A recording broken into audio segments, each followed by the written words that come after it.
Jim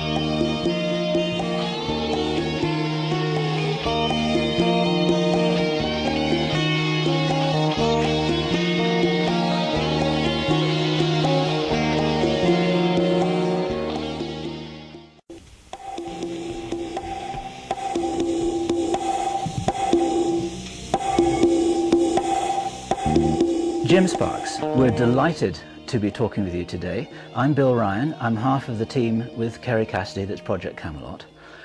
And one of the things that we do is we present different jigsaw puzzle pieces of what is a very large picture that a lot of people out there watching this video now will be as interested in putting together as you are and we are. Okay. Now, we're talking to you today because from what we understand, you have one or two possibly significant pieces to present to people so that they can fit it into the puzzle if they can, and so that we can fit it into the puzzle if we can.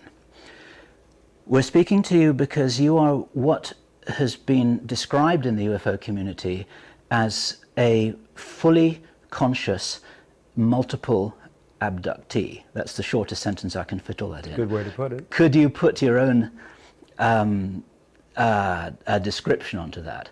What do you feel your contribution to this puzzle is? In brief, interaction has been going on for approximately 19 years. The first 6 years were ambiguous, no frame of reference, couldn't understand. I would say that would be akin to what most abductees go through, except again, it was 95 to 98% total conscious recall that I come with. At a guess, how many abductions have you experienced? Hundreds. Hundreds? Hundreds. Many hundreds. That's many a lot. Hundreds. That's many a hundreds.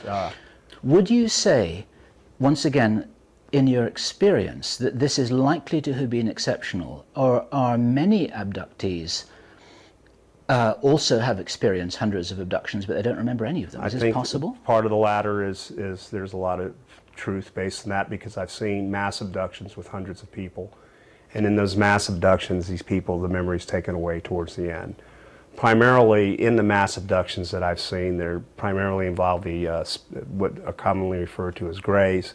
They're getting environmental lessons. That's over a 19-year period. What do you mean environmental lessons? What do you mean by that? An awareness of the acute situation we're in with the environment. Primarily what they do in these abduction scenarios, particularly the mass ones, with this particular agenda, which is global, is to heighten the awareness of how beautiful the planet is and how beautiful the planet was by different sorts of frames of pictures for them to get. And then they gradually turn sour as to what we're doing to the planet. They're informed that the planet is dying. And I believe they're also getting, as what I know I've gotten, an assignment, so to speak. You don't have to do it. They receive this assignment in the subconscious and in the conscious frame of mind. The conscious frame memory is taken away before they go back. I think it'll reach the point of critical mass globally with this message, whereas as they go around their normal life, some may have fragmented memories of the abductions, some may not have any at all. We're talking tens of thousands, hundreds of thousands, or maybe even into the millions or more people globally. Globally. But it'll get to the point where it's critical mass, where the timing, if the timing's just perfect, I think a lot more memory will start coming out as to what they're supposed to do. So there seems to be a drive with abductees. Is this part of a long-term program? Yes. A major long-term program? Yes. One particular agenda, yes. And the agenda, this is just my clarification of what you're saying. The agenda is an educational one, except that they have a particular style of teaching that may not be like the kind of thing we'd want to put our own kids through. It's no doubt teaching, but it's not a teaching lesson. It's actually to take action.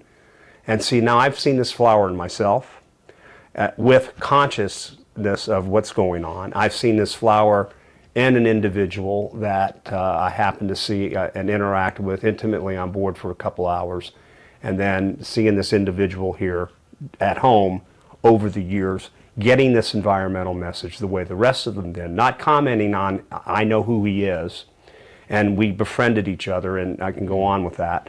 Yeah. But we're friends. And even though he had no memory of his experience. You kept quiet about it, noticing what had happened, and then you saw him change his attitudes, change his behavior, start to take action with certain projects. Absolutely. You saw, which was Absolutely. Very exactly clearly. what their program was designed Exactly. for. And then, interestingly enough, there were innuendos throughout the early stages of our interaction here, where he did share with me, I remember this, or I got this, or he had fragmented memories like most abductees, and I had to bite my tongue knowing who the person was. Well, now he knows who I am, and it's fully bloomed. And that is a major agenda. Now, for me personally, as most abductees, but it was a 6-year period of living hell because I didn't have a frame of reference. I didn't understand what was going on. They didn't make anything clear. So I don't want to say I was trained. I haven't found the proper word for it. Kind of like an alien boot camp. I'm not going to go into long. Indoctrinated? Would that be? That would be, yes. So you know how to behave. Okay. And bottom line, because you're dealing with creatures that are non-human intelligence. And they're 10 to 100 times faster than the mind. They got the high technology. They can travel time. They can go span the universe with no time passing. They can work with other dimensions. And these people or beings are so far removed from what we are, particularly socially, and they definitely don't have any social skills as far as we're concerned. They traumatize you. Interaction is trauma in every way, shape, and form. It's a better thing that the memory's taken away from people, and maybe it comes back to them slowly so they can cope and deal with it. But in that first 6 years, it was ambiguity, paradox, learning symbols, and the point there is I had no frame of reference or understood what was going on. The second set of 6 years, 7 years, was when I was turned loose on board, where I got to see agendas. And now I knew how to behave. A, I wasn't going to kill them. B, I wasn't going to go around tearing up the ship. C, I wasn't going to be disruptive. I wasn't going to, as I was those first 6 years. If I was paralyzed for the most part. So now I got to see things that they were doing. This is very strange because it's like after this time, after you had been a rebel in their terms, it's like you didn't want to cooperate, you were yelling and screaming at them, you were angry, you were outraged that these things were happening to you against your will. But then they seemed to take you into their confidence, almost to help them with their program. I mean, this is a paradox. Yeah, but it was necessary. I mean, you really, when I'm not justifying them. I don't claim, and you've heard me say this before, and I'm going to say it now, I don't claim to embrace alien culture. I have a healthy suspicion of all their motives at all times.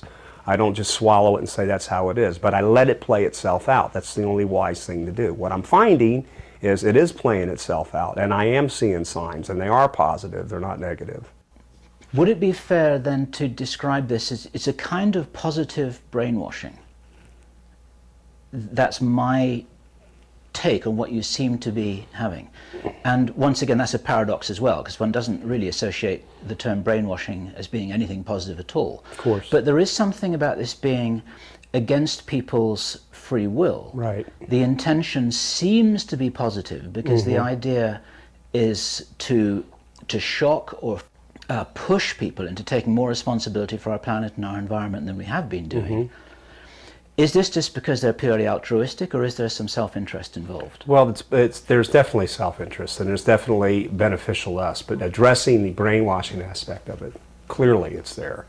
Clearly it's forced upon one. Now, that's something that took me several years to grasp why it had to be that way, because they are so far removed from what we are.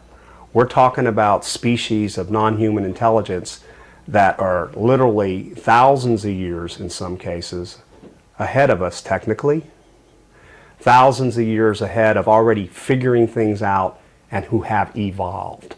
They've joined, so to speak, the galactic neighborhood. They've conquered things like death. Some of them have.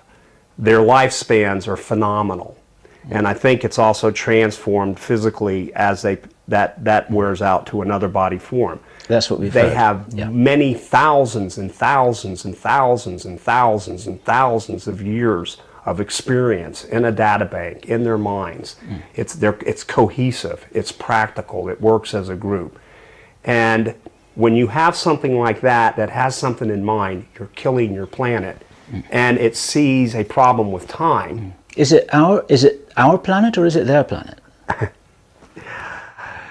There are some things there that are hard to swallow that I didn't enjoy because I used to scream in those early years, why me, why me, why me, why me, and I didn't get an answer, and it took me finally years to do it. And bottom line is, grays in this particular species, I'm not speaking for all of them, very close to the face that I saw here earlier, claim to have genetically altered these ape-like creatures, which I've seen, in a holographic form, not in the physical.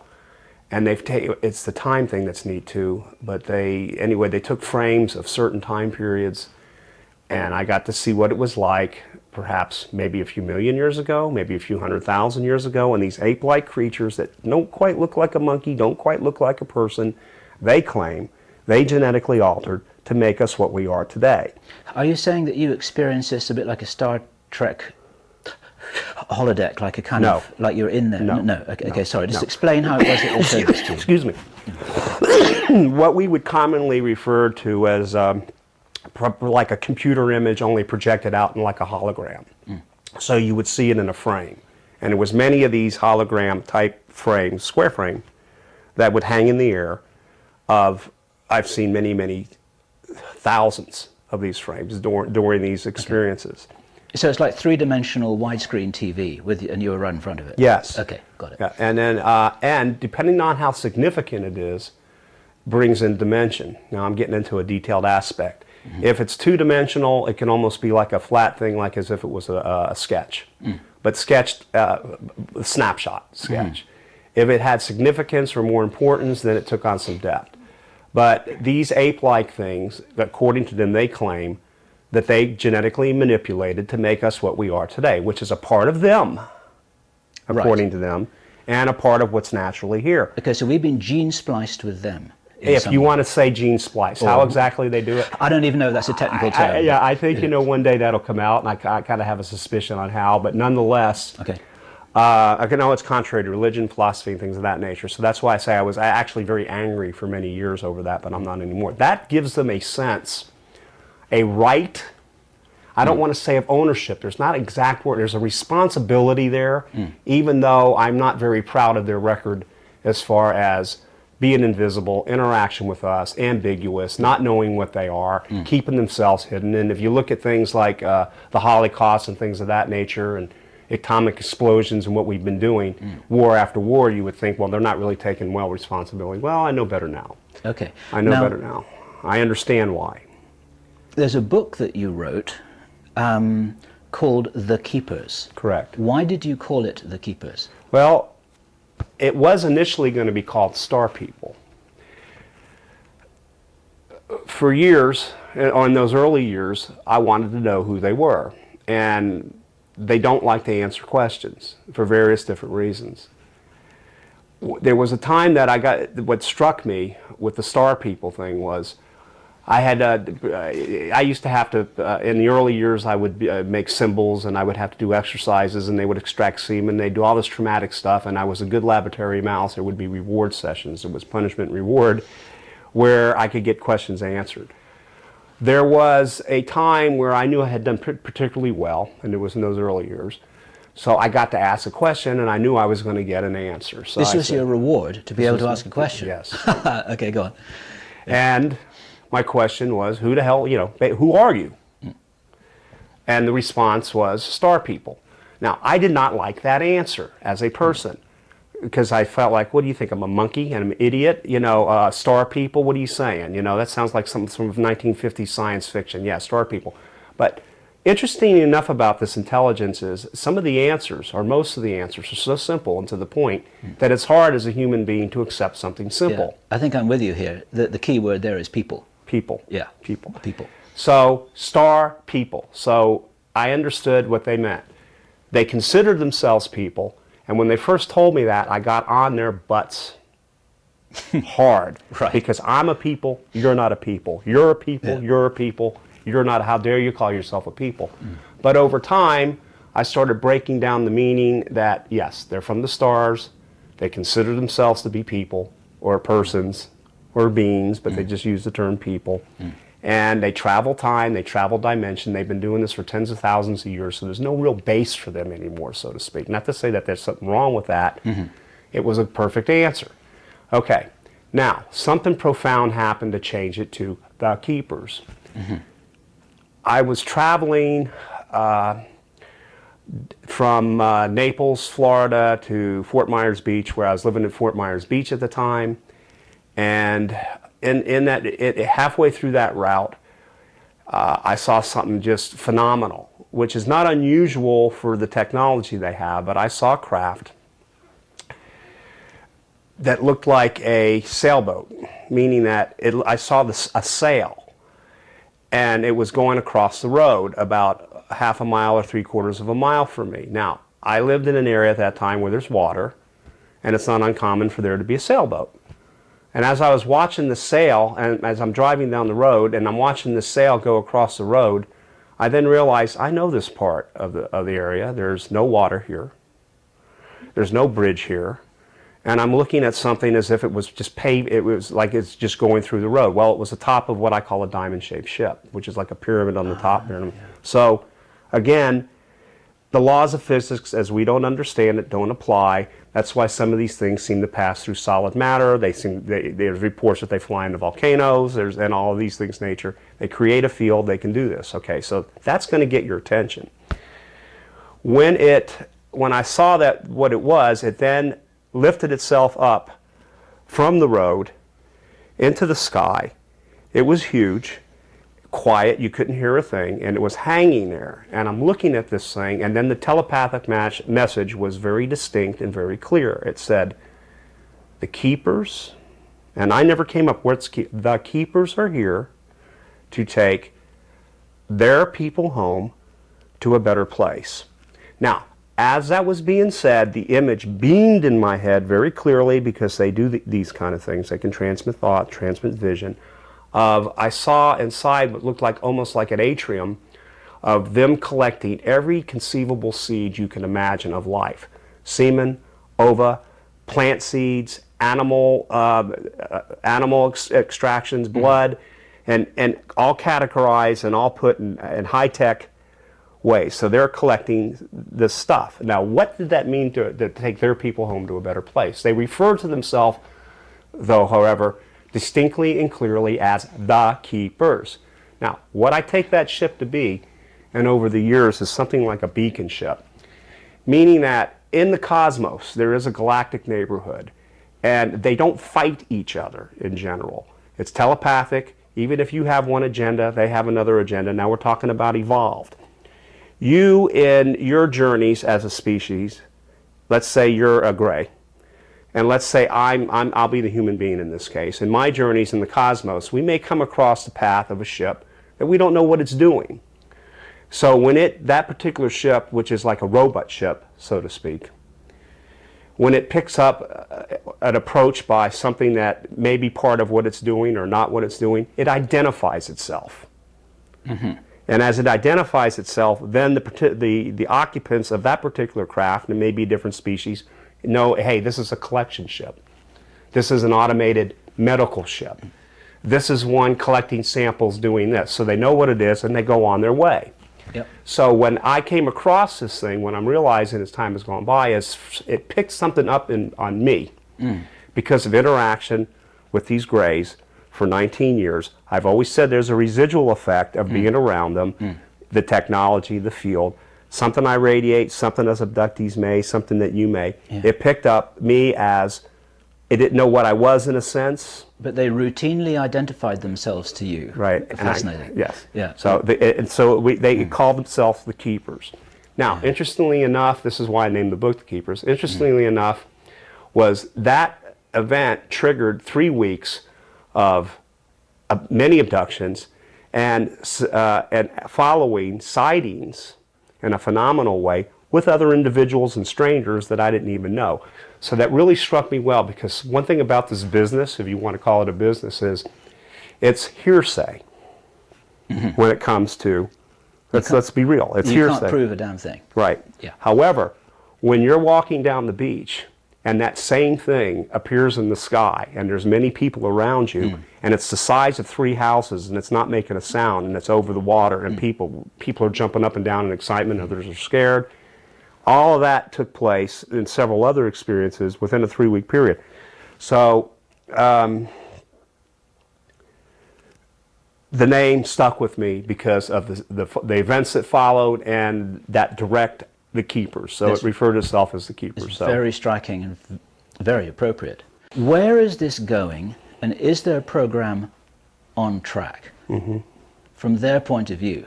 If you were their program manager, would you feel, okay, we're doing all right here, or do you think that the Spanish is in trouble and they're really having to force the issue to get whatever it is that they want accomplished from this? What's your take on whether this is working for them? In general, and not to be somewhat specific and not too vague, but somewhat specific. What's your feeling about where this is going and why? Why, okay. Yeah.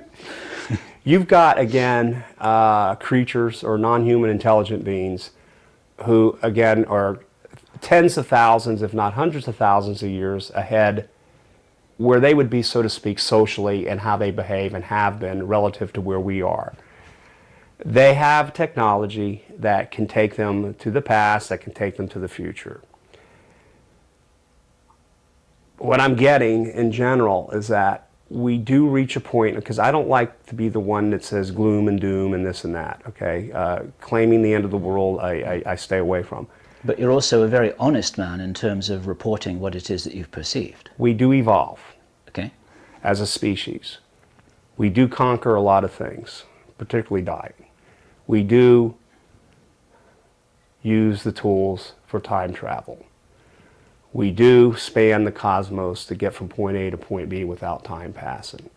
We do, the good news is we do evolve. The unfortunate news is that only but a handful of us survive it before we repopulate and evolve. Survive what? Well, I would suspect very strongly that since the emphasis on almost every ET, non-human intelligent race and species is on our environment, I suspect something bad's going to happen there. However, the push from the future to now is to have all 6 billion of us, or at that point close to 8 billion of us, survive and evolve into the future and into the galactic neighborhood. It can be changed. At what point? You say at that point 8 billion. What point?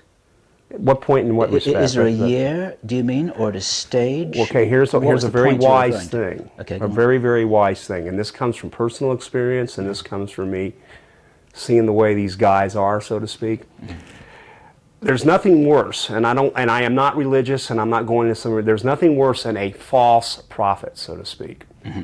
Even though there's someone who has seen the future, and I have, and the way they portrayed it is in ways that I can't tell when and what time it is. Even in it's a paradox, but now I'm understanding it. In the first few years of this, I would always get the holograms of a different time and place, not comprehending what I'm seeing. Now, 18, 19 years later, I realize that I couldn't know what I was seeing and when, because I would have interfered with it. I would have gotten its way. I would have gotten my own way with what my place is in this thing and other abductees and so forth. We want to take a responsible stance in informing people with the best data available from people's testimony, so that those who can hear will hear, those who can't hear won't hear whatever we do, and some people will be able, for them that will be the prompt for them to take responsible action. Okay. We're not catastrophists, we're not doom-mongers, we're not trying to scare anybody. Right. We're right with you. We want all of humanity to make it all the way through. But if there's anyone watching this video now that says, my God, you know what? I think I better pay attention to things I haven't been paying attention to before, then we will have done our job. Well, I do know I do know what to do, and in the early aspects of this thing. Two things. One is amnesty. Now, this is not coming from Jim Sparks. This is coming from interaction with these beings over many years. Amnesty meaning that there are agencies, either being sanctioned or not sanctioned, commonly referred to as black ops, secret governments, secret clubs, call them whatever you might want, who have contractual interaction, human beings, with non-human intelligent species and groups who have developed in line with these creatures technologies like free energy. I don't want to sound like a simpleton here, okay? I'm not saying let's all hold hands and buy each other Coca-Cola and the world's beautiful and we're at peace and let's all sing a song together. I want to be as practical as possible. There's nothing wrong with that, but I want to be practical. There are technologies that will change the face of this planet as we know it. And for the first time in the history of the human species, we will be able to evolve. The problem that the species has, and I know I see it in your eye, is that we rely too much on outward influence or outside sources to save us. As a species, we have a very difficult time looking inward to ourselves and saying, it's not going to be God that does it for us. It's not going to be, I'm not saying there's no God. I'm not saying it's not going to be the Great Spirit that's going to do it for us. It's not going to be all these outside forces. It's us facing ourselves for the first time and doing these things ourselves to join the galactic neighborhood. We have to be adults and clean up our own house. We have to do it. Now, there's technologies out there that exist that are secret. Free energy, where we don't have to derive so much from our environment. And these technologies are in the possession of these black op secret organizations who, in their view and in their eyes, sanctioned or not, most of them are sanctioned, that they're doing this for the defense and the security of our nation and other free nations and other nations. I'm not just being selfish and saying the United States, but we're up there pretty much to the top with this stuff, okay? And these things need to be cut loose because we do have the global warming. We do have problems with the rainforest. We do have a problem with pollution in the ocean. And I can go on and on with our environmental woes. So these things need to be freed up. Now, in the eyes of these beings that are extremely intelligent, and have a lot of experience, have made something very clear. Create an amnesty vehicle where, because there is a growing majority in this black op or secret government stuff that wants to come forward with this information and these technologies. Quite frankly, they don't want to die bringing it forward. They don't want to be executed. They don't want to be charged. Because unfortunately, people have been discredited, murdered, maimed for the sake of national security. Innocent, law-abiding citizens. Many over the last particularly 40 to 60 years, 50 to 60 years, them coming forward in any way, shape, or form. Let's be practical here. Oh, you're responsible for my father's death. Oh, you're responsible for my aunt's death. Oh, you're responsible for this and this and that, because all that stuff's going to have to come out with it. These people can't be touched. They're going to have to be able to, they're going to have a vehicle to come forward 100%. And I hate to use the word forgived, but have to be forgiven and forgotten. So these technologies can come out to save us and aid in saving us from what we're doing to this planet. Now, one hands-on project that is particularly, it's an assignment for me and others, but for myself, is a rainforest project. Now, why do I say the rainforest? It's the lungs of the planet. It's the internal organs of the planet. It's how she's able to cleanse and recycle herself. And we've done a lot of damage to her. And now we're injuring the internal organs. Global warming is just a part of it. But the rainforest is extremely important because it's something that we can see. We can see it regress or digress, and we can see it expand and come back out again and healthy. A hands-on project with that on a global basis, in short, where we can really see what we're doing, where the whole world gets involved, is something that needs to be accomplished. Once it's accomplished, then we can all know on this globe that there is something we can do as a species, as a whole, all 6 billion of us, or whoever many get involved, to actually change something so extreme as to where we're going, which will make it easier to tackle these other challenges. Now, as a species, when they fly by and they look down at us, what they see is a hornet's nest. You have hornets that live a very short lifespan. You have hornets that are eating and killing each other. You have hornets that are fighting each other. And you're looking at hornets that cannot get their act together and never have. And they don't seem to care a damn about the nest. And they don't understand. So the hornets have to face themselves. Not that they're not willing to aid.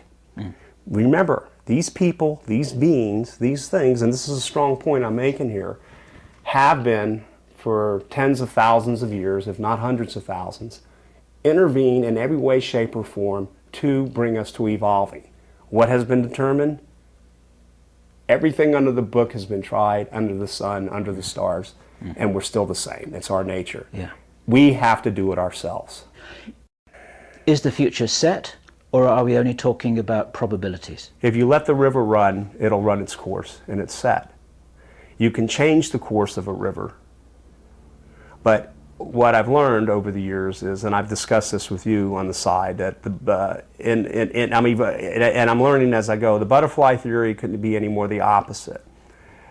Time, if you put time in a river sense, which is more ambiguous and complex than that, but if you put it in the sense of a strong flowing river, in order to alter a very mighty and powerful river that's going to run its course and you know where it's going to go, it takes a tremendous amount of energy to make the slightest change. So if you let the river go, naturally the flow of time will keep going. Where's the river headed right now? Well, it's not a straight line. Okay, good answer. But is it heading in a general direction? Are you optimistic? I know I'm optimistic about the part, as I said earlier, that a handful relative to the population on the planet now survive all the upcoming environmental garbage. Only but a handful, relatively speaking. And then past that, we evolve and repopulate. Now, I know the technology. I'm not saying I claim I can build a time machine, but I've seen the technology several times more than once and experienced the technology several times more than once in many different ways, face to face, of us, even us, coming back from the future in my face. It's amazing how this thing has evolved from horror the first 6 years to an interaction that's fantastic. However, and it's the same thing. Yeah, we make it, but not all of us do before we get there. Well, what do we want to see? We want to see all of us, if not most of us at least, get past that point. This is a very hard thing to do because A, it's hard to change the river of time. It's strong, it's resilient, it wants to snap back. Time once set wants to stay there. But it can be. So unfortunately, we're on a pretty screwed up course, which is self-destruction with our planet. Have you been shown a possible future or a probable future as some kind of a warning? It's like, you know, this is where we're headed if we don't change this river.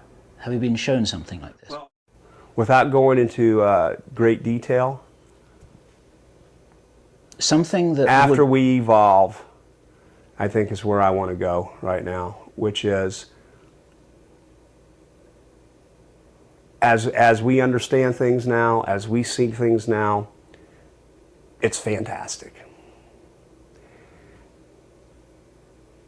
We can't just sit back and say, oh gee, we do evolve, because we repopulate again and regroup and so forth. The push is to get us to bring most of us, if not all of us, there. So it gets worse before it gets better, and we've got to rise to the challenge. It will. Oh, absolutely, it will. But when it will and how it will, it almost doesn't take much of an imagination. You know, if you start looking at CO2 levels, if you start seeing where the rainforest is, if you start seeing, I can go on and on with the environmental things.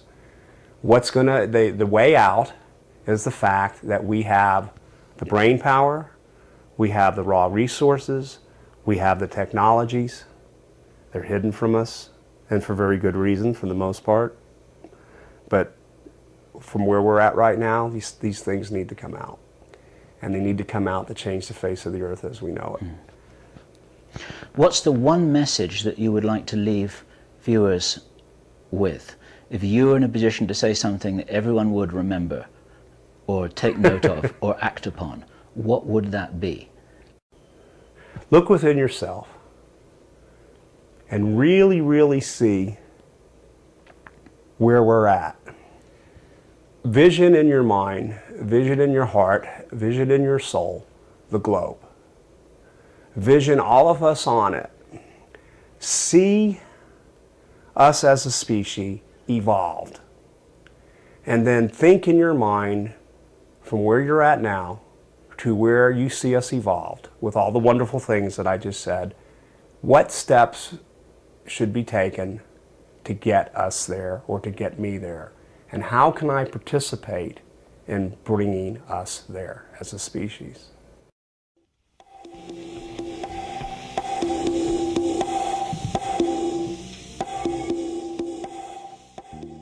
We've got a little piece of videotape here, which we recorded just a short while ago from somebody who obtained a model of a grey. We would like to know your reactions to this, and this is unprepared, this is live, these are your spontaneous reactions, and just give us your live responses there. For starters, we did have a phone conversation, speaking of the gentleman, Bill Holden, briefly, but in very vague detail. You described a little bit of background. I had asked you during that conversation, which was yesterday, what his interaction was in reality to extraterrestrials, as far as did he see any and things of that nature. On the phone, you mentioned to me yesterday that he had, but you didn't go into much detail, but that he was on Air Force One. I believe you said he was a steward. I also believe you said that, as I remember, that he had some interaction with President Kennedy. And as you mentioned also that he, President Kennedy at the time said, admitted to him that he is aware of extraterrestrials and UFOs, and you didn't go into any detail past that. Then you mentioned briefly that Mr. Holden, his involvement had changed in the years. He had some sort of security clearance, and that you had pictures perhaps, or he had experienced UFOs, the vehicles themselves, with aliens standing next to him. I had asked you then, so could he describe what they looked like, or can you tell me what he told you? You then said to me something to the effect of he carries around with him a model, a head, that I think you said he found at a swamp meet or something like that, or He basically picked it up somewhere along the line, sure. Because it was very close to what he saw, right? Yes, there are particular features on this model that he understands are accurate. This is his understanding. Because of your unique experience, we'd also love to run this past you. That's really... See, this is an honest reaction, and I did see on the laptop that particular still version. One thing that stood out with me when we were having the phone conversation, which was exactly what you were about to say, which was he said it was a very close replica, but the nose and the mouth were a little more less defined on the ET versus that model. First thing I noticed when I sat down was this thing looks very, very close to a species that I've seen, very close, right up at the face. Good.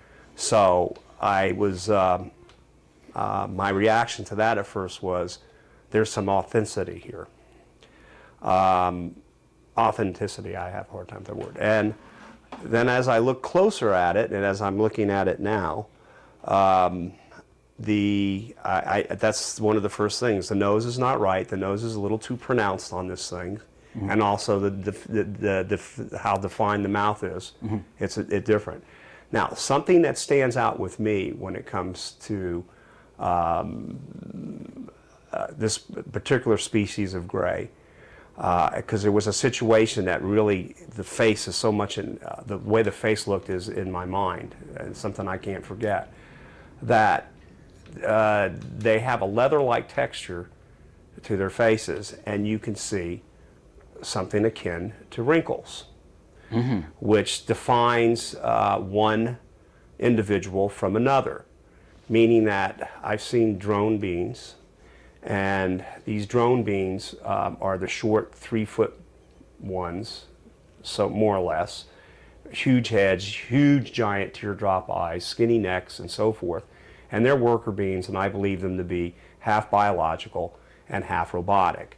They are just to perform tasks. Would it be artificial intelligence? I don't think so, because the biological aspect of it. Nonetheless, what I would call the true species or the true alien are the ones that govern. They're the taskmasters. Sure. This looks like a taskmaster. This looks like what I would call a true alien.